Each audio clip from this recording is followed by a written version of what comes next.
smile all the time. I don't know what I'm going to tell my kid, but all in all,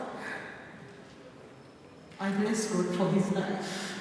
God has used him, he has fought a good fight, and I believe we shall meet him. Because nakasemba y'eby'emitemba gyiza taata atukuzizza mu makubo amalungi mputu yetuleetedde okuwaawa naye ng'atukuzizza mu makubo amalungi ye muto yalinga atutwala ku beach ng'akugamba come with your Bible and notebook. Can you imagine? You come with your notebook and your Bible at the beach.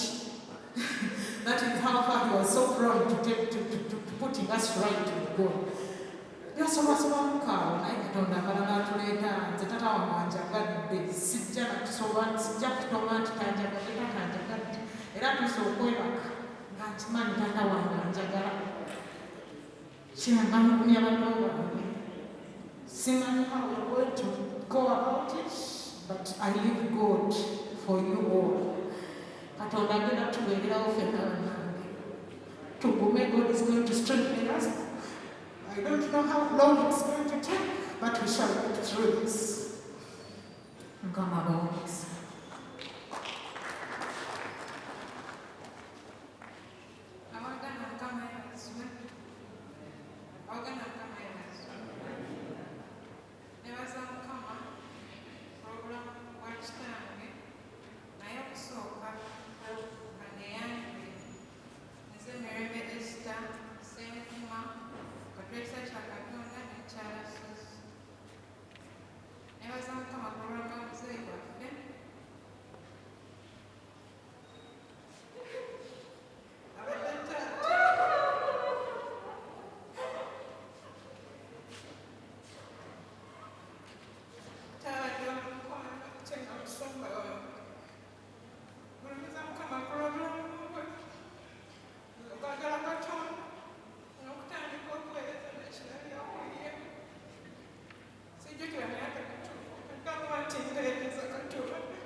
Ya kami bang, kita sama lah punya. Wanji? Huh? Nice. Agana kodi.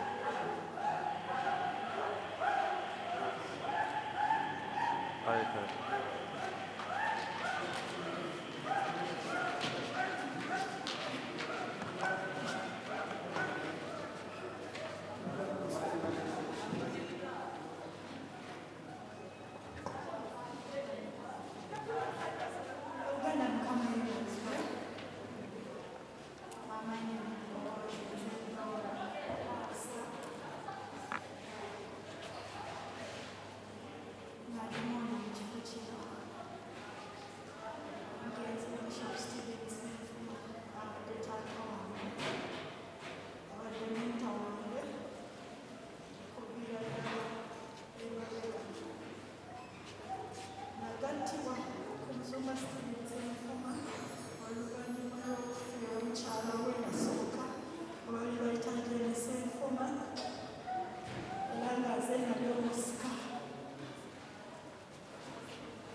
Praise God.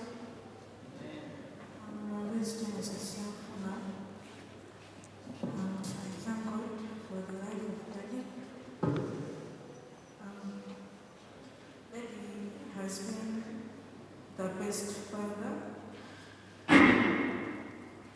the best pastor,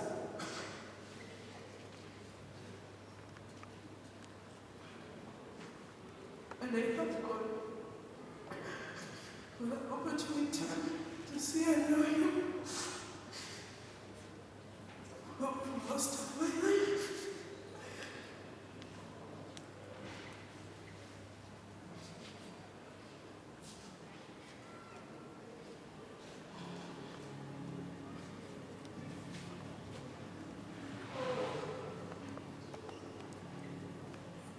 Praise God. I thank God for my Father. I thank God for what He has done for all those 10 years I have been alive. I thank God that He has been praying for me all those years. And I thank God that He has been the best Father I have ever known. Praise God. God for Daddy. My name is Lugan's name Senkuma. I thank God for Daddy. I thank God that He has given us a good dad, a person who could teach us the gospel. I thank God for our dad.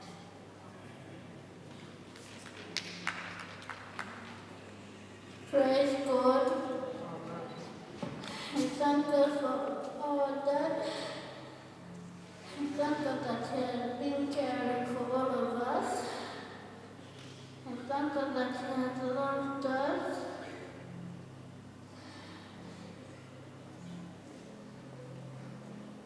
And I thank God He has kept us alive for all those 10 years. My name is Emmanuel Numbers.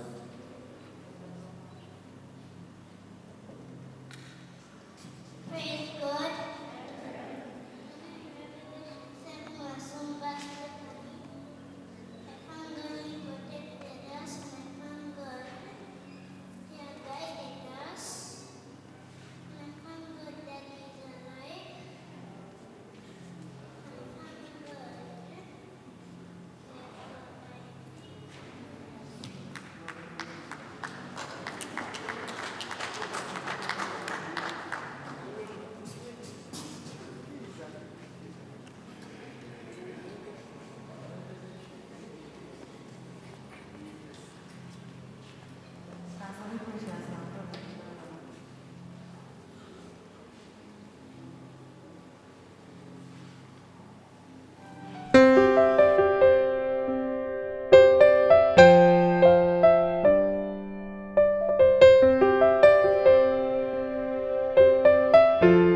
wali